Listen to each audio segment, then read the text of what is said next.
For over 70 years, Pakistan's political landscape hasn't just been shaped by debates and elections, it's been defined by bullets and bombs. It's a really dark history marked by this reoccurring pattern of violence that's not only taken the lives of leaders, but has also just systematically chipped away at democracy, leaving behind this legacy of instability and a whole lot of unanswered questions. So let's dive into this crucial and honestly pretty grim chapter of the nation's story.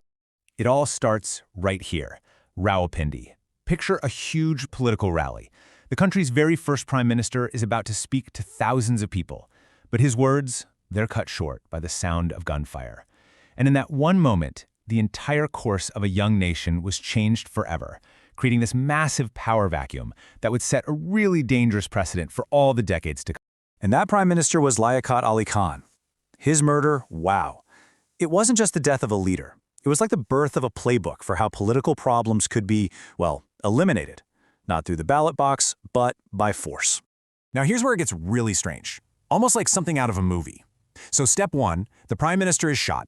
Step 2, the assassin himself is immediately killed by the police, right there on the spot. So no chance to ask him, hey, who sent you? And then step 3, the chief investigator, the guy carrying all the evidence, all the files for the case, his plane crashes. All the evidence, gone. Just like that. Case closed, but the questions, they're left open forever.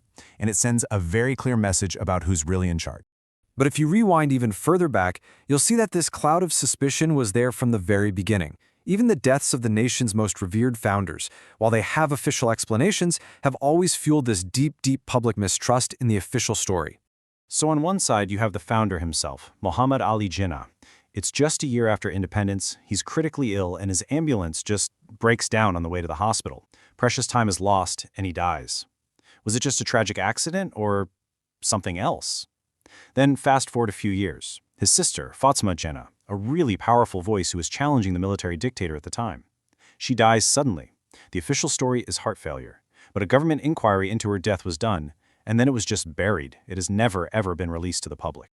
If there's one single story that just perfectly captures this whole cycle of political violence in Pakistan, it's got to be the tragedy of the Bhutto family. Their story is like a miniature version of the nation's own story, a dynasty that climbed to the absolute heights of power only to be completely consumed by it, one generation after another. It all starts with the patriarch, Zulfikar Ali Bhutto.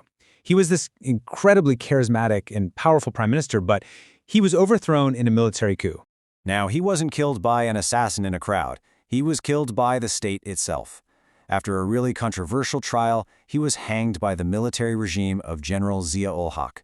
And to this day, so many people see it not as justice, but as a judicial murder. Basically, the calculated removal of a popular leader by a military that wanted to cement its own power. And that tragedy, it just passed right on down to the next generation, starting with Zulfikar's youngest son, Shah Nawaz. So in 1985, he's living in exile on the French Riviera, and he's found dead in his apartment. He was only 26 years old. His family has always said he was poisoned by agents of the state, but the case is still officially unsolved. It's just another death wrapped in mystery and political games.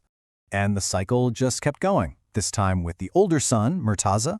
He had also been in exile, trying to organize resistance against the dictatorship. And here, this is where the story takes a truly unbelievable turn. He comes back from exile, and in 1996, he's killed in a police shootout in Karachi. And the most shocking part? His own sister, Benazir Bhutto, was the sitting prime minister at the time. Can you even imagine that? The scandal, the suspicion, it hinted at these powerful forces that not even the prime minister could control. It was so huge that it directly led to the fall of her government. And that brings us, of course, to Benazir, the first woman to ever lead a modern Muslim country, a 2-time prime minister, and a true global political icon. So in 2007, after years in exile, she comes back to Pakistan to run in the elections.